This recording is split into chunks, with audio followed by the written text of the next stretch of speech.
אני מאמין באמונה שלמה. Good morning, everyone.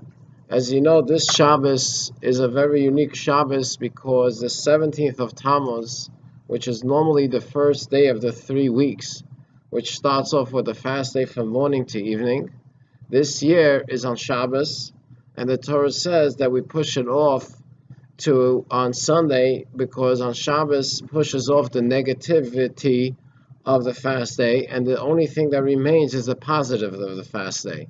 Because a fast day has in it two parts. One part of the fast day is that it's a fast, you don't eat and drink. And second is that it's a auspicious day that God answers all your prayers. So Shabbos, since it's Shabbos, we don't have the fasting of it, but we have the specialty that it's an auspicious day. Normally the 3 weeks have 3 Shabbosim in it, because it's 3 weeks. And in those 3 weeks there's 3 Shabboses. This year there's going to be 4 Shabboses. Because since the first Shabbos starts the 17th of Tammuz, and you push it off, and the last Shabbos of the 3 weeks, it comes out to be 4 Shabboses in the 3 weeks. But what do we read this Shabbos? We read the Parshat Balak. And if you read what we learned today on the Wednesday, it says there that he uses 2 names for the Jewish people. He uses Yaakov and Yisrael. So when Bilam and Balak is hiring him, Bilam is using constantly Yaakov and Yisrael. Who counted the earth of Yaakov and who counted the quarters of Israel? I don't see the iniquity of Yaakov and I don't see the pain of Israel. Everything is both names. Why does he have to use both names when it comes to the blessing, and which Bilam had in mind to curse? And the Torah Or says that Yaakov and Yisrael represent 2 types of levels in a Jew. Besides the fact that it represents 2 types of Jews, but in every Jew there's 2 parts of them. There's one part in them which is called Yaakov, and there's another part in them which is called Yisrael. Where do we see this in a clearer way? The difference between the 6 days of the week and Shabbos. The 6 days of the week, we're more in the Yaakov mode.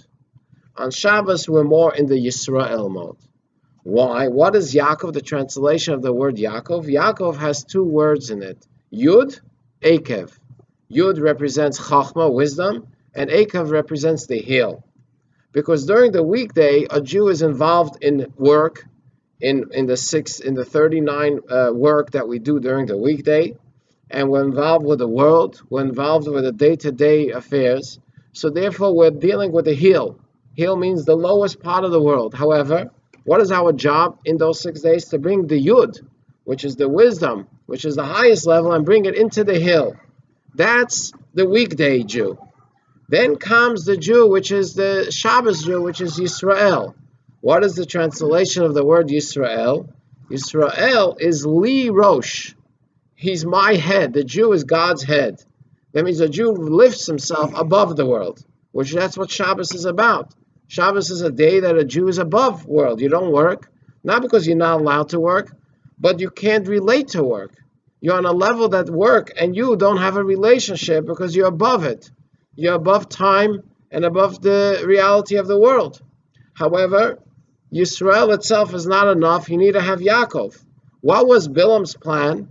Bilam, as you know, the Torah says the reason his name was Bilam because it comes from 2 words. Bala, Bala means swallow, the people. He wanted to swallow out the Judaism from the Jew. He wanted to take out the uniqueness of the Jew and make them be part of the world. So what did God do? God transformed his words to say just the opposite.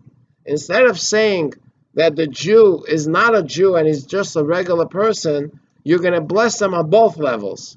That they're going to bless them that Yaakov, that even when he's involved in the day-to-day worldly thing and he's doing business and he's eating and he's sleeping and he's doing exercise, you could still see that he's a Jew that's eating, and you could still see that he's a Jew that's doing exercise, and you could still see that he is unique even while he's in his heel situation. And then, of course, when it comes to Shabbos, which then the Jew is totally removed from the world, Over there, the Yisrael, which is the higher level of the Jew, will be revealed. So basically what the Bilam is giving us a message, that in order to take the 3 weeks and make it to 3 positive weeks, a week of positive, a Jew has to know that even when he's dealing with the weekday things, he should bring down the wisdom of God in it, that a person walking should say, you know what, this is a Jew eating. A person that's going by should see this is a Jew in work. You could see that it's done in a different way. So Hashem should help that by reading this parsha, this Shabbos, we should get all the blessings that's in this parsha, because this is the only parsha in the Torah that indicates about Mashiach. It says clearly that God will bring a leader from the tribe of Yehuda and get rid of all the nations that are negative and bring the peace to the world, which is in this parsha. Bilam, the Goy himself, prophesies about Mashiach, as the Rambam says that Bilam was the one that brought the prophecy of Mashiach to God, to the world, should happen in our days in the revealed way. Amen. אני מאמין